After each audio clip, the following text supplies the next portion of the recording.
சமையலறையே நான் உப்பா சர்க்கரையா?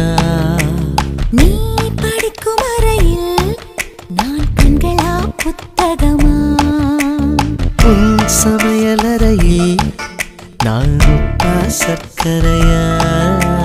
நீ படிக்கும் அறையில் நான் கண்களா புத்தகமா?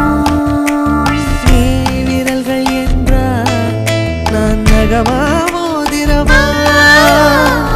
நீதழ்கள் என்றால் நான் முத்தமா புன்னகையா? நீ அழகு என்றால் நான் கவியா ஓவியனா? உன் சமையலறையே நான் உப்பா சர்க்கரையா?